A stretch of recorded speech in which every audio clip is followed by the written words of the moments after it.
Welcome to episode 1 of Blender Bladesmith. In this whole series, we are going to make some really cool blades. So let's start off with something familiar, something that we use every day, like a kitchen knife. So kitchen knives are of different shapes and sizes. Pick one of your choice and download image. Let's begin. Press Shift A to add a reference image. Select the image that you have downloaded. Now go to viewport display, turn down visibility, rotate it so that it matches the x-axis. Now select the cube, scale it down to match the size of the blade. Now scale it down along y-axis so that it will be a thin piece of cube. Okay, now go to front view, alt z to turn into x-ray mode so that we can select the vertices behind the front face. Now in edit mode we can just grab it and move it along the different axis. Now select this edge, extrude it, scale it down, and that's it. You have to repeat this step multiple times. Let me just speed this up for you because it's really boring watching someone doing that. You need to be really precise doing this because it can affect your blade overall shape later on. Make the edge just like that and we are done. Once you finish modeling, add a loop cut at the center of the knife so that we can change its side profile. Now while loop cut selected, scale it up on y-axis so that we can create a little bulge at the center of the knife. Now select the bottom edges while pressing alt and other side while pressing alt and shift. Make sure you select the tip also, and now let's make it sharp. Scale it down along y-axis so that we get a sharp edge at the bottom. Make sure you don't see any faces at the bottom or else you need to scale it down again. Just like that, we got a nice sharp edge at the bottom. Now let's add a loop cut right there so that we can highlight our sharp edge later on while texturing. Once we are done with the front part of the knife, let's focus on the rear one. Select these edges, extrude it out a little bit, and now we are going to do something tricky. Just select the bottom edges and scale it out because this part of the knife is not sharp, so we need a broader edge at the bottom. Now extrude it out, scale it down so that we can match our shape, and scale it down on y-axis to make it a little thinner. Now repeat this process until you match the shape of the knife, basic shape. Don't worry if your piece looks a little blocky or rough. We'll smooth it out later on. Okay, we are done with our basic shape. It looks weird, so let's add a surface modifier and shade smooth. Now it's smooth, but it's way too smooth. Add some loop cuts to make some edges of the knife look sharp enough, like these edges, and we'll add another one vertically here. Okay, we are done. Now it looks pretty cool. Hide the blade and add a circle. We are going to make a handle out of it. Now scale it down and position it at the reference. Now scale it down on y-axis because handles are not perfect circles. Switch to X-ray mode and extrude it out and scale it. Just like we did for the blade, we are doing the same with the handle. We are trying to match the reference, but even if it don't match with the reference, doesn't matter because we are just going to use reference for length of the handle. We are going to make a simple spherical end at the bottom part of the handle, just like we are doing this right now.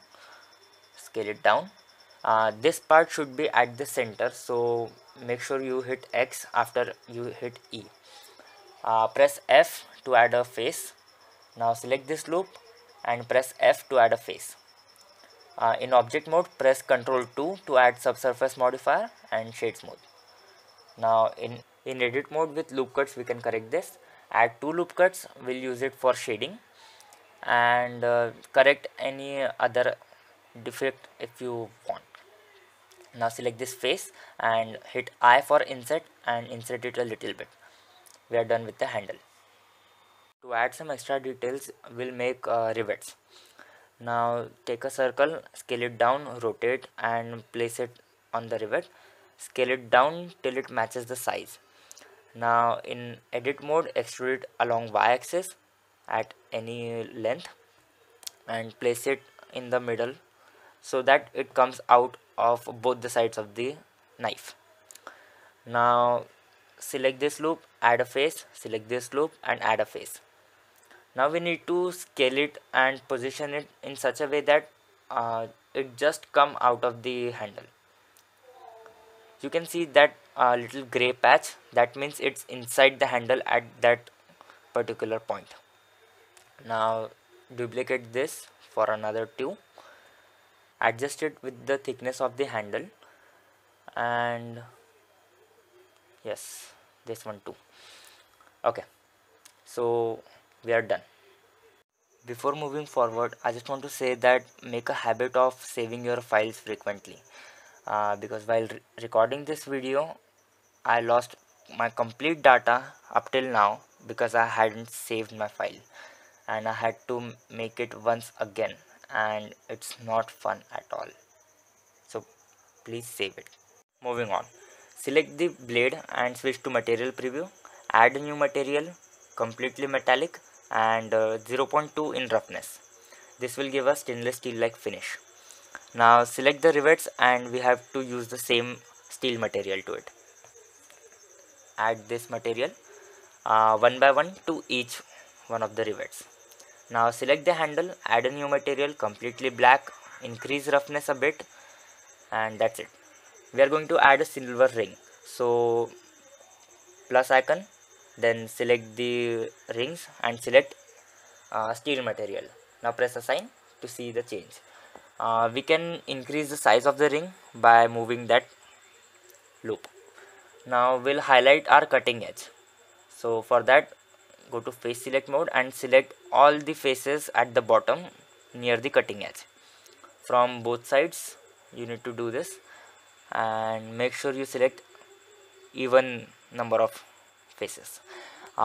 Press plus and add a new material which will be complete white but little rough.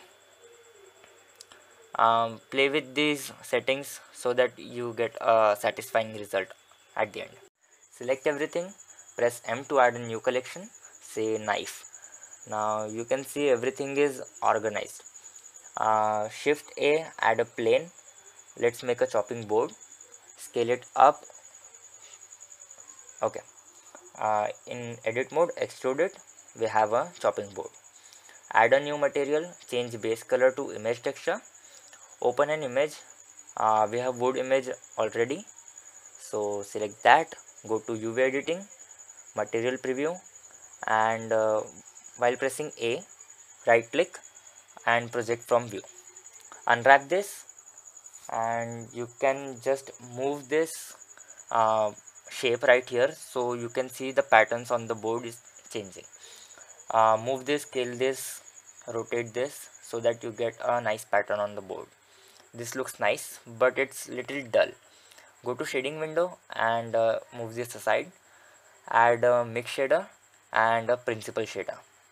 We'll add some yellowish texture to it. Connect this to the bottom socket and make it little yellowish. You can control this factor by this factor dial. Okay, this looks nice. Go back to layout window. Name your board first. Now select knife. Before moving your knife, make sure everything is parented to one object. Parent object and keep transform. Now you can move your whole knife just by moving one blade. Now rotate this so that we can put it on the board. rotate this. Okay, uh, put this on the chopping board. We need to increase the size. Now select the blade and move it up, just like that. It looks like it's put on the chopping board. Press N, go to view, select this checkpoint. Now you can adjust the camera as you wish. Let's add an environment texture to the world. Open an HDRI file and switch to rendered view to see what's changed. Now, okay, add a plane which will be our table in this case. Scale it up so that it looks like a table. Light, we don't really need a light right now because we have environment which is well lit. Adjust the angle of the camera so that we get some reflections on the blade. Okay, now go to material settings and add a material to our table which will be a little darker and rougher. Switch to cycles and you can see some shadows and all on our scene. Now pressing F12 will give you the rendered image. This is the final image after the render. Thanks for watching everyone. If you like this video, give it a thumbs up, comment down your thoughts and subscribe to the channel.